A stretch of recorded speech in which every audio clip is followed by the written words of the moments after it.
हाल ही में एक ऐसी जगह का पता चला है जिसने सभी का ध्यान अपनी ओर आकर्षित कर लिया है। यह जगह थाईलैंड के खोंगलांग के पास पाई गई है। यहाँ एक ऐसी चट्टान मिली है जिसकी आकृति एक सांप से पूरी तरह मिलती जुलती है, जो पिछले कई दिनों से चर्चा का विषय बनी हुई है। इस चट्टान को देखकर आप सभी चौंक जाएंगे, क्योंकि यह एक बड़े सांप से बेहद हद तक मिलती है। इसे देखकर ऐसा लगता है जैसे एक असली सांप एक चट्टान में बदल गया हो। ये सांप की चट्टान अपने आप में बहुत से रहस्य समेटे हुए है। भारतीय दंत कथाओं और अन्य जगह की दंत कथाओं में नागों के बारे में बहुत कुछ लिखा है, पर इस तरह की चट्टान का मिलना ना जाने क्यों नागलोक के होने का दावा करता है। यहाँ के स्थानीय लोग इसे शापित राजा उल्लू से जोड़ते हैं और ये मानते हैं कि यह सांप एक दिन वापस चट्टान से सांप बन जाएगा और फिर एक इंसान। तो चलिए दोस्तों, जानते हैं शापित राजा उल्लू की कहानी।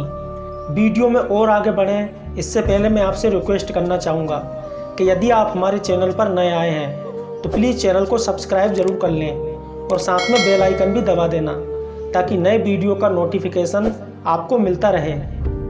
बात बहुत पुरानी है। ये घटना खोंगलोंग लेक के पास की है, जो कि बुइंग खोंगलोंग जिले की है।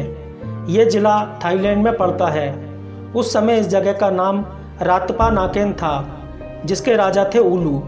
राजा उल्लू की पत्नी का नाम गेवेंगल्या और पुत्री का नाम क्यूकाम था। क्यूकाम की शादी बाद में संपन्ता से हुई थी। संपन्ता के पुत्र का नाम फाउंग था। फाउंग बहुत बुद्धिमान और सुंदर युवक था।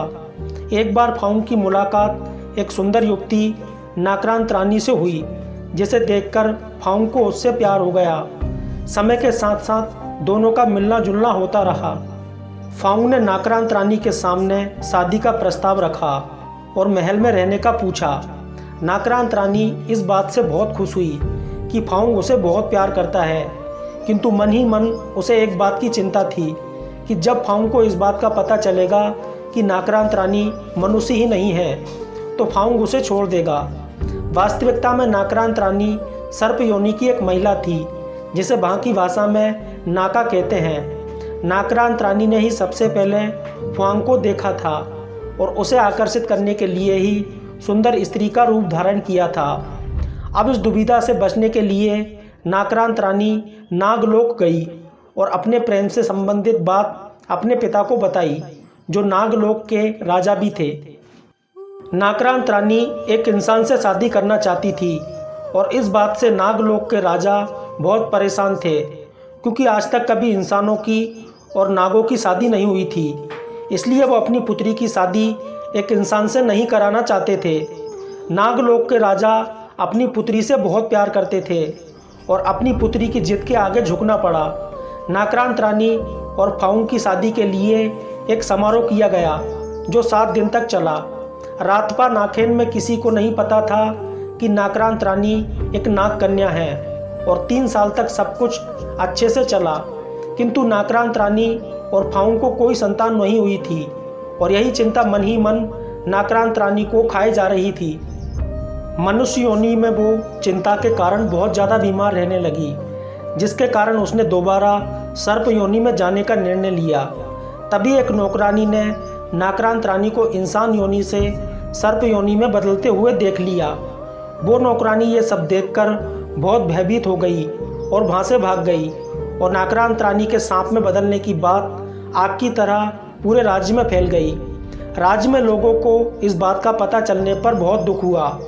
नाक्रांत रानी ने सर्प योनि से पुनः मनुष्य योनि में आने की बहुत कोशिश की, किंतु बीमार अवस्था के कारण वो ऐसा नहीं कर पाई।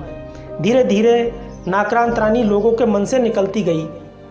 राजा उल्लू ने नागलोक के राजा के लिए एक पत्र लिखा और कहा कि वे यहाँ आकर अपनी पुत्री को ले जाएं। फाउंग ये सब देखकर बहुत उदास था, क्योंकि वो नाक्रांत रानी की कोई मदद नहीं कर पा रहा था।